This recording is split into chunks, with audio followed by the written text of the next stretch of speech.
नमो बुद्धाय। Buddha ज्ञानपथ official मानवता, करुणा और एक श्रेष्ठ समाज के निर्माण को समर्पित एक चेतन मंच है। यहाँ हर चर्चा तथ्यों और उनके गहरे विश्लेषण पर आधारित एक वैचारिक यात्रा है, और इस यात्रा का एक ही मकसद है, हम सभी की समझ को और गहरा और बेहतर बनाना।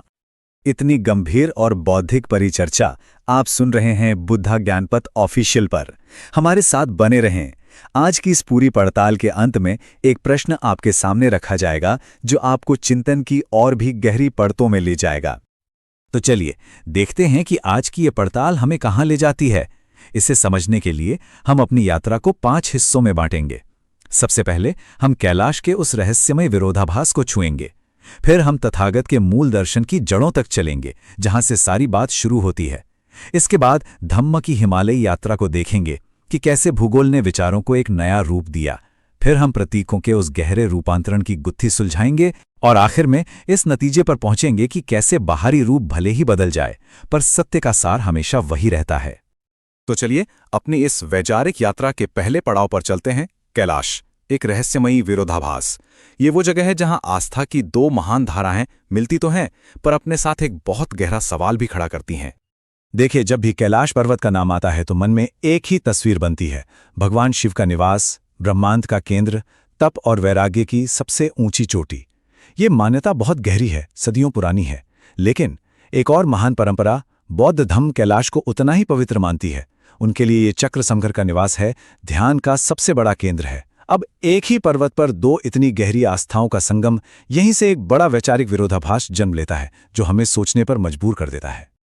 और वो मूल सवाल ये है कि जिस तथागत बुद्ध ने अपनी पूरी जिंदगी बाहरी तीर्थों, कर्मकांडों और दिखावे का खंडन किया, जिन्होंने बार बार ये कहा कि मुक्ति तुम्हारे भीतर है, किसी पत्थर या पहाड़ में नहीं, उनके ही धम्म में एक भौतिक पर्वत इतना पवित्र कैसे हो गया? क्या ये उनके दर्शन से कोई भटकाव है, या फिर ये कहानी धर्म के बदलने की नहीं, बल्कि समय और भूगोल के साथ ढलने की एक अद्भुत समझदारी की है? इसी गुत्थी को सुलझाना आज के इस विश्लेषण का केंद्र है। इस मुश्किल सवाल के जवाब तक पहुंचने के लिए हमें सबसे पहले उस मूल स्रोत तक लौटना होगा जहां से ये विचारधारा निकली थी। तो चलिए दूसरे खंड में चलते हैं, तथागत का मूल दर्शन, जिसका सार सिर्फ एक वाक्य में है, अपना दीपक स्वयं बनो। जरा उस समय की कल्पना कीजिए जब समाज तरह तरह के कर्मकांडों और बाहरी शक्तियों की पूजा में डूबा हुआ था।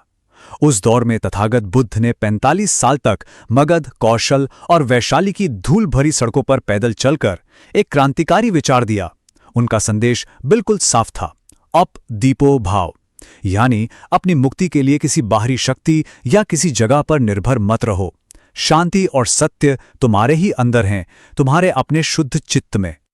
उनका पूरा का पूरा दर्शन 4 आर्य सत्यों पर खड़ा था कि जीवन में दुख है, उस दुख का कारण हमारी अपनी इच्छाएं और अज्ञान है। उस दुख को खत्म किया जा सकता है, और उसे खत्म करने का एक वैज्ञानिक रास्ता भी है, अष्टांगिक मार्ग। इस पूरे दर्शन में उन्होंने मुक्ति के लिए 3 ही स्तंभ बताए: प्रज्ञा यानी सही समझ, शील यानी अच्छा आचरण, और समाधि यानी मन की एकाग्रता। उन्होंने बाहरी पूजा पाठ, यज्ञों और तीर्थ यात्राओं को पूरी तरह से नकार दिया और कहा कि रास्ता सिर्फ एक है, अपने मन की शुद्धि और आत्मविश्लेषण। तो फिर सवाल वहीं का वहीं है। जिस बुद्ध ने हर बाहरी प्रतीक को छोड़कर अंदर झांकने की बात की, उनके ही मानने वाले बाहर एक पहाड़ की ओर क्यों देखने लगे? इसका जवाब हमें दर्शन की किताबों से ज्यादा इतिहास और भूगोल की यात्रा में मिलता है। तो चलिए तीसरे खंड की ओर बढ़ते हैं, धम्म की हिमालयी यात्रा, और देखते हैं कि जब एक विचार अपनी जन्मभूमि से निकलकर एक नई जमीन पर पहुंचता है तो होता क्या है। तथागत के महापरिनिर्वाण के कई 100 साल बाद उनका धम्म भारत की सीमाओं से बाहर निकला। ये मध्य एशिया और चीन से होता हुआ 7वीं-8वीं शताब्दी के आसपास तिब्बत की बर्फीली ऊंचाइयों पर पहुंचा, और यही वो ऐतिहासिक मोड़ है जहां धम्म का स्वरूप एक बहुत बड़े बदलाव से गुजरा। क्योंकि कोई भी विचार या धर्म हवा में जिंदा नहीं रहता, वो जमीन पर पनपता है, और जब जमीन, मौसम और लोगों की संस्कृति बदलती है तो उस विचार को बताने का तरीका भी बदल जाता है। बौद्ध धर्म के आने से पहले तिब्बत में बोन धर्म का प्रभाव था। ये एक प्रकृति को पूजने वाली परंपरा थी, जिसमें पहाड़ों, झीलों, नदियों और बर्फीले तूफानों को जीवित शक्तियां या देवता माना जाता था। आप सोचिए, तिब्बत का वो कठोर, वीरान और विशाल भूगोल वो वहां के लोगों की जिंदगी और उनकी आस्था को सीधे सीधे बनाता था। ऐसे में जब बुद्ध का इतना शांत, तार्किक और अंदर की ओर देखने वाला धम्म वहां पहुंचा, तो उसे वहां के लोगों से उन्हीं की भाषा और उन्हीं के प्रतीकों में बात करनी पड़ी, ताकि असली बात उन तक पहुंच सके। और यहीं से शुरू होता है प्रतीकों के रूपांतरण का वो अद्भुत अध्याय, जो हमारे विश्लेषण का चौथा और सबसे महत्वपूर्ण हिस्सा है। ये वो समझ है जिसमें कैलाश सिर्फ एक पर्वत नहीं रहता, बल्कि बुद्ध के प्रबुद्ध मन का एक विशाल, जीता जागता नक्शा बन जाता है। तिब्बती बौद्ध धर्म, जिसे हम वज्रयान भी कहते हैं, उसमें प्रतीकों का बहुत गहरा मतलब है। अब यहाँ एक बहुत बड़ी गलतफहमी को दूर करना जरूरी है। वज्रयान में जिन्हें देवता या देवियां कहा जाता है, वो कोई बाहरी भगवान नहीं है जिनसे कुछ मांगा जाए। उन्हें यदम कहते हैं। इसका मतलब है ध्यान के लिए बनाया गया एक काल्पनिक रूप, एक मेंटल टूल। तिब्बती मनोविज्ञान कहता है कि हमारा बिखरा हुआ मन एकाग्र होने के लिए एक रूप चाहता है, और ये यदम उसी जरूरत को पूरा करते हैं। ये असल में हमारे ही मन की शक्तियों के प्रतीक हैं। तिब्बती परंपरा में कैलाश पर्वत को चक्रसंवर नाम के यदम का घर माना गया। अब ये समझना बहुत जरूरी है कि चक्रसंवर हैं कौन। वे करुणा और सही कर्म के प्रतीक हैं, और उनकी साथी वज्रवाराही हैं, प्रज्ञा यानी सच को जस का तस देखने वाली बुद्धि। इस तरह कैलाश पर्वत इन दोनों के दार्शनिक मिलन की जगह बन गया। ये कोई शारीरिक मिलन नहीं, बल्कि ये उस परम सत्य का प्रतीक है कि मुक्ति तभी मिलती है जब करुणा और ज्ञान एक साथ हों। बिल्कुल वैसे ही जैसे एक पक्षी को उड़ने के लिए दो पंखों की जरूरत होती है, निर्वाण के आकाश में उड़ने के लिए भी करुणा और प्रज्ञा, ये दो पंख जरूरी हैं।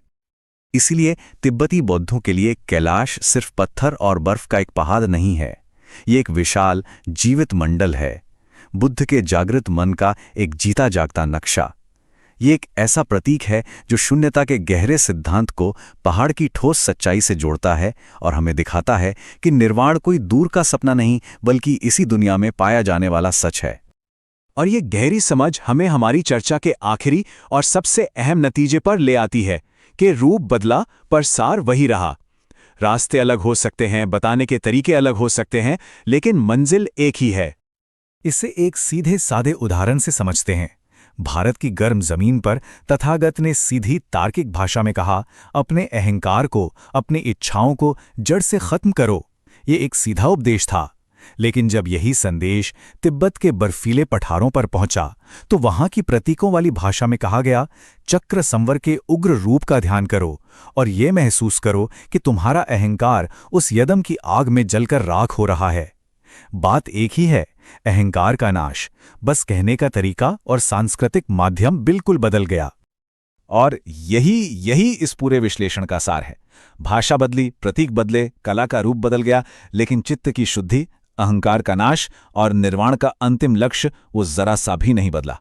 वो आज भी वही है जो तथागत ने 2500 साल पहले सारनाथ में सिखाया था। इसीलिए जब एक बौद्ध यात्री कैलाश की परिक्रमा करता है, तो वो किसी बाहरी देवता से कोई वरदान नहीं मांग रहा होता। वो उस मुश्किल यात्रा से अपने शरीर को थकाता है, अपने आराम की आदत को चुनौती देता है, अपने अहंकार को तोड़ता है और अपने बुरे कर्मों को शुद्ध करने का एक सचेत मानसिक और शारीरिक प्रयास करता है। ये भी बुद्ध के बताए अष्टांगिक मार्ग के सम्यक प्रयास के सिद्धांत का ही एक भौगोलिक रूप है। आखिर में कैलाश का सच यही है कि वो एक बहुत बड़े आईने जैसा है। हिंदू इसमें शिव का परम वैराग्य देखते हैं, बौद्ध इसमें करुणा और ज्ञान का मिलन देखते हैं, जैन इसमें प्रथम तीर्थंकर आदिनाथ ऋषभदेव की तपस्या देखते हैं, और एक भूगोलवेत्ता इसमें एशिया का वाटर टावर देखता है, जहां से महाद्वीप की बड़ी नदियां निकलती हैं। पहाड़ वही है, बस देखने वाले के नजरिए अलग हैं। लेकिन तथागत का संदेश इन सबसे परे आज भी वही है। बाहर के पहाड़ों से ज्यादा जरूरी है अपने अंदर के अहंकार के पहाड़ को गिराना। और अब वो प्रश्न जिसका जिक्र हमने शुरू में किया था, ये विश्लेषण आपको कैसा लगा? इस पर गहराई से सोचिए कि क्या समय और भूगोल के साथ प्रतीकों और रूपों को अपनाना किसी दर्शन की मजबूरी होती है, या फिर ये उस दर्शन की जीवंत समझदारी का सबूत है जो उसे हर युग और हर संस्कृति के लिए उपयोगी बनाए रखता है? आपके जवाब का इंतजार रहेगा। बुद्धा ज्ञानपथ ऑफिशियल का पवित्र उद्देश्य है बुद्ध के जीवन दर्शन को जन जन तक पहुंचाना, ताकि समाज का, राष्ट्र का और संपूर्ण मानवता का उत्थान हो सके। ये यात्रा समानता, स्वतंत्रता और न्याय के मूल्यों पर आधारित है। अगर आपको लगता है कि ये जानकारी और लोगों तक भी पहुंचनी चाहिए, तो इसे साझा जरूर करें। इस वैचारिक यात्रा से लगातार जुड़े रहने के लिए चैनल को सब्सक्राइब करें और अपने विचार कमेंट में जरूर बताएं कि आप ये विश्लेषण कहां से देख रहे हैं। जल्द ही मिलेंगे एक और गहरे विश्लेषण के साथ। तब तक सोचते रहिए, सवाल करते रहिए और अपना दीपक स्वयं बनिए। नमो बुद्धाया। जय मानवता। जय भारत।